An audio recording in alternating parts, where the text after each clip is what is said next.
This video features an audio reading of the Buddha's Sermon of the Seven Sons from the Angutarra Nikaya, Chapter 7, Sutta 66. It is an example of Buddhist eschatology, describing how the world will come to an end. The Seven Sons. So I have heard. At one time the Buddha was staying near Vasali in Ambapali's wood. There the Buddha addressed the mendicants. "Mendicants!" "Venerable Sir," they replied. The Buddha said this: "Mendicants, conditions are impermanent. Conditions are unstable. Conditions are unreliable. This is quite enough for you to become disillusioned, dispassionate, and freed regarding all conditions. Sumeru, the king of mountains, is 84,000 leagues long and 84,000 leagues wide. It sinks 84,000 leagues below the ocean and rises 84,000 leagues above it. There comes a time when, after a very long period has passed, the rain doesn't fall. For many years, many hundreds, many thousands, many hundreds of thousands of years, no rain falls. When this happens, the plants and seeds, the herbs, grass, and big trees wither away and dry up and are no more.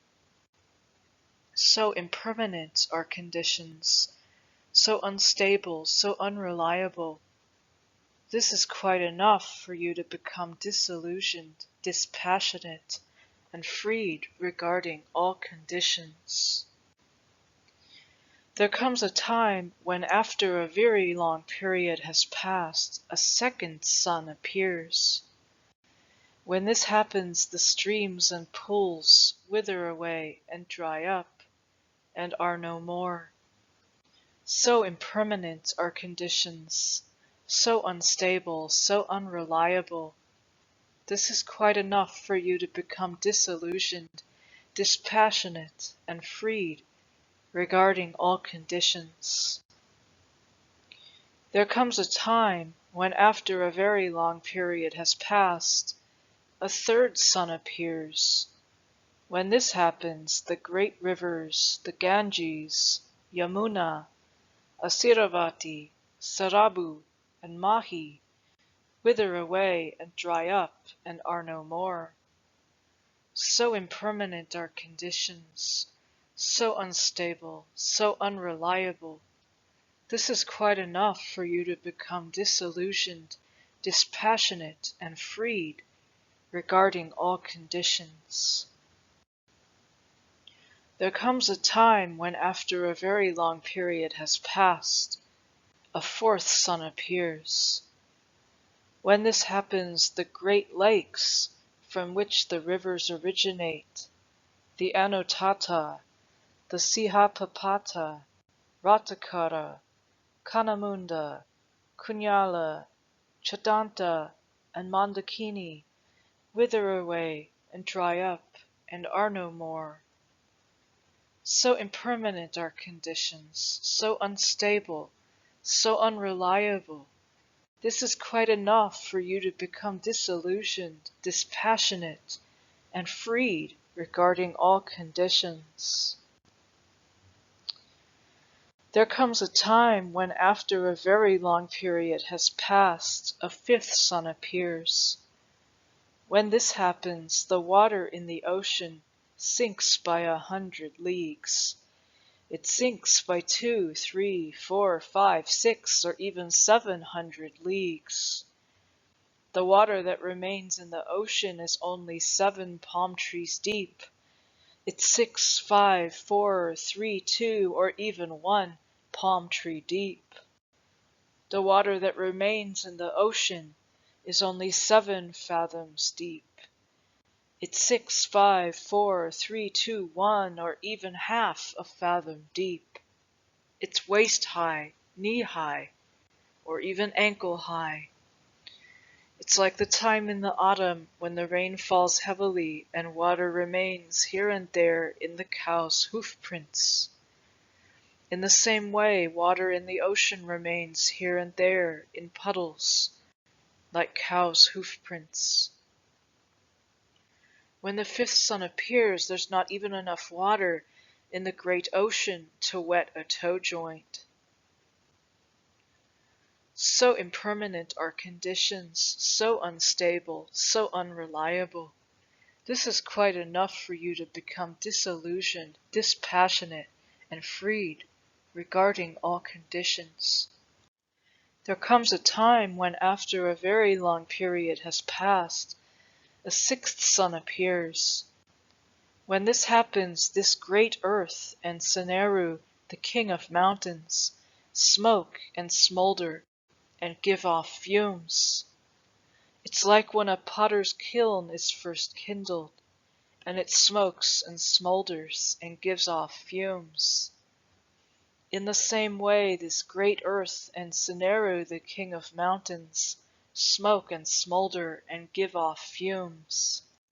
So impermanent are conditions, so unstable, so unreliable. This is quite enough for you to become disillusioned, dispassionate, and freed regarding all conditions. There comes a time when, after a very long period has passed, a seventh sun appears. When this happens, this great earth and Seneru, the king of mountains, erupt in one burning mass of fire. And as they blaze and burn, the flames are swept by the wind as far as the Brahma realm. Seneru, the king of mountains, blazes and burns, crumbling as it's overcome by the great fire. And meanwhile, mountain peaks 100 leagues high, or 2, 3, 4, or 500 leagues high, disintegrate as they burn. And when the great earth and Seneru, the king of mountains, blaze and burn, no soot or ash is found. It's like when ghee or oil blaze and burn, and neither ashes nor soot are found. In the same way, when the great earth and Seneru, the king of mountains, blaze and burn, no soot or ash is found. So impermanent are conditions, so unstable are conditions, so unreliable are conditions. This is quite enough for you to become disillusioned, dispassionate, and freed regarding all conditions.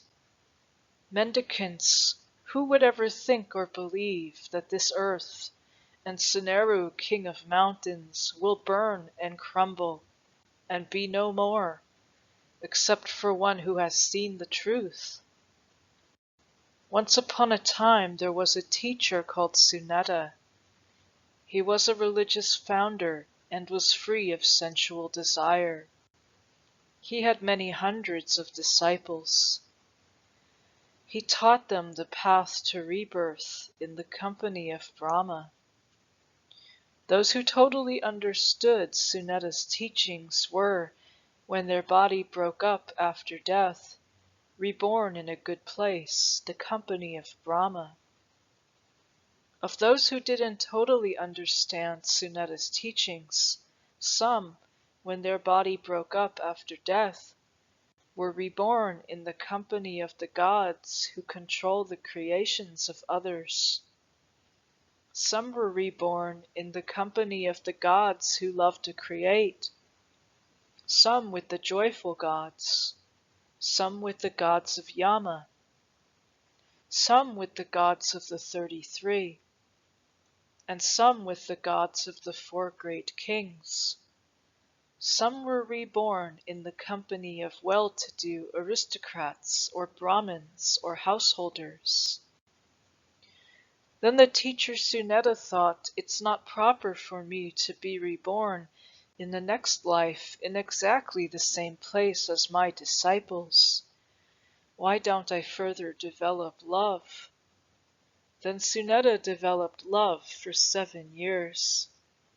Having done so, he did not return to this world for 7 eons of cosmic expansion and contraction.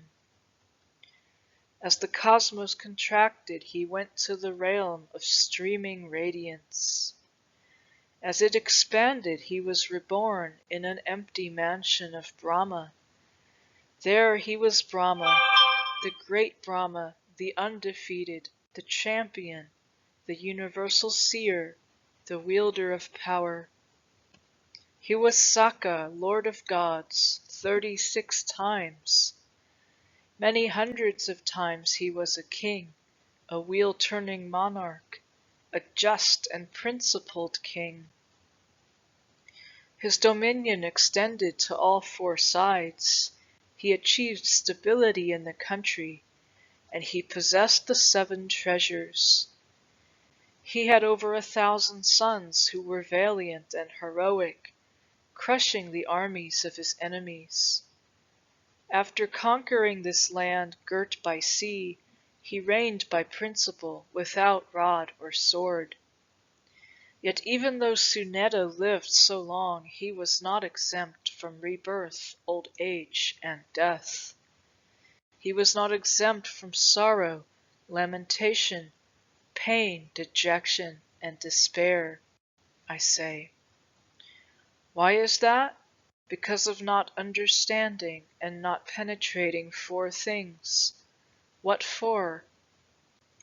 Noble ethics, immersion or samadhi, wisdom, and freedom. These noble ethics, immersion, wisdom, and freedom have been understood and comprehended. Craving for continued existence has been cut off. The attachment to continued existence is ended. Now there are no more future lives. That is what the Buddha said. Then the Holy One, the teacher, went on to say, ethics, immersion, and wisdom, and the supreme freedom. These things have been understood by Gautama the renowned. And so the Buddha, having insight, explained this teaching to the mendicants. The teacher has made an end of suffering. Seeing clearly, he is extinguished. Thank you for watching. Please like and share this video, hit the subscribe button, and feel free to ask me any question in the comments section below. Due to the sacred nature of these videos, I would prefer to keep them ad-free. Please help me to do that by clicking the Patreon link in the description box below and make a donation to this channel. Every dollar counts. Thank you for your support.